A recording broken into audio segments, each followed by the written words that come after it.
You ever gotten the feeling that, like, things aren't quite what they seem?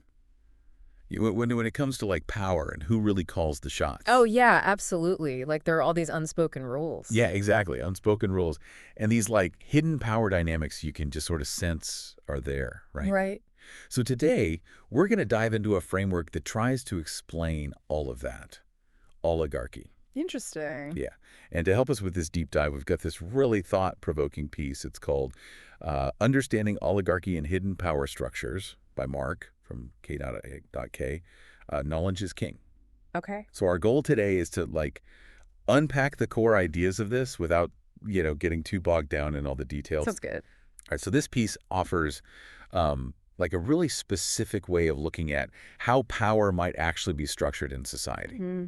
And, like, more importantly, how its true nature might be, hidden from most people. Right. Hidden in plain sight, maybe. Yeah. Exactly. It kind of pushes us to consider, like, what if there are these hidden layers of influence that we don't even realize are there? It's like an iceberg. Right. You only see the tip. Exactly. Hmm. Okay, so let's jump right into this. So the source, it defines oligarchy in a very specific way. It's not just any kind of leadership or anything. Okay. It's like a system that is built on these really strict hierarchies. Okay. So imagine, like, society is this ladder, like a social ladder. Right. And where you stand on that ladder is determined by things like, your social standing, your political beliefs, Mm-hmm. even whether people at the top think your opinions are, like, superior. Oh, wow. Yeah. That's a pretty rigid system. It is. And what I find really fascinating is this idea of what the source calls a color-coded structure. Color-coded. Yeah, meaning, like, it's a system designed to distribute power and control, Mm-hmm. but not evenly. So it's not just that some people have more power than others, it's that. It's that it's built into the system. Like, the Mhm. sister itself is designed to create these different levels of power. Oh, I see. You So know? it's like it's baked into the cake. It's not just the frosting. Yeah, it's not just the frosting. It's like the whole recipe Hmm? is designed to create this uneven distribution. Hmm.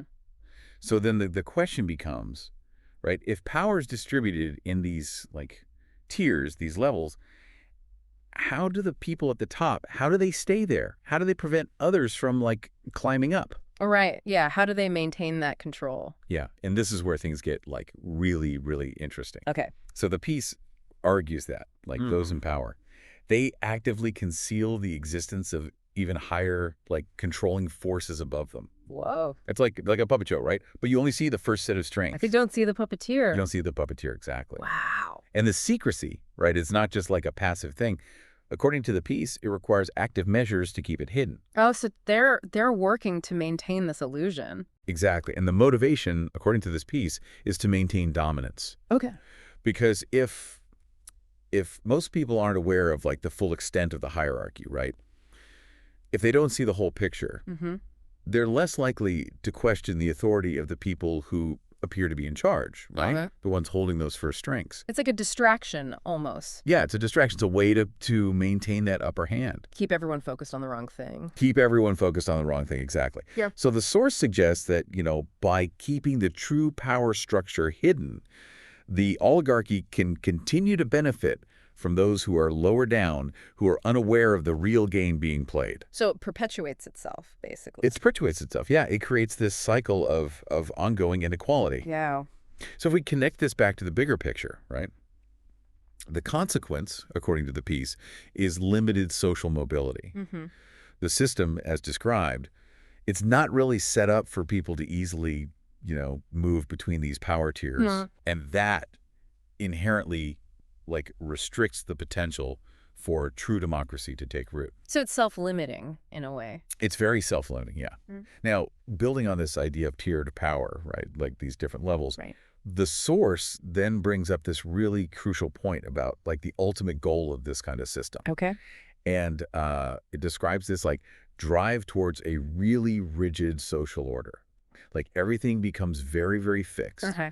Power becomes highly centralized, and any potential challenges from those lower down who might not even understand their true position in the hierarchy are actively suppressed. So it's like it's designed to prevent any kind of uprising or change. Exactly. The piece paints this picture where like widespread awareness of the true power dynamics Hmm. is seen as like the biggest threat to the stability of this oligarchic system. Oh, wow. So knowledge is power in a way. Knowledge is power, absolutely. If you know how the system works, you can potentially challenge it. Exactly. So to summarize Mark's perspective from this piece, uh, what we see is this concept of oligarchy as a hidden hierarchical system. Right. And according to the source, this system is deliberately created by a select few to maintain their power and control over a majority who are largely unaware of how it all really works. Okay. So it really makes you think, right?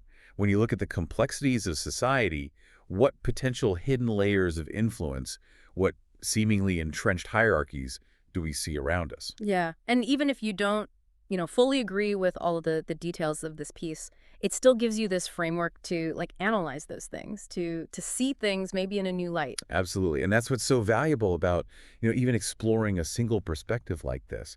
It can really offer a different way to think about how societies function. I agree. Thanks for taking this deep dive with us, Of course. Thanks for having me. and we'll see you next time. See you later.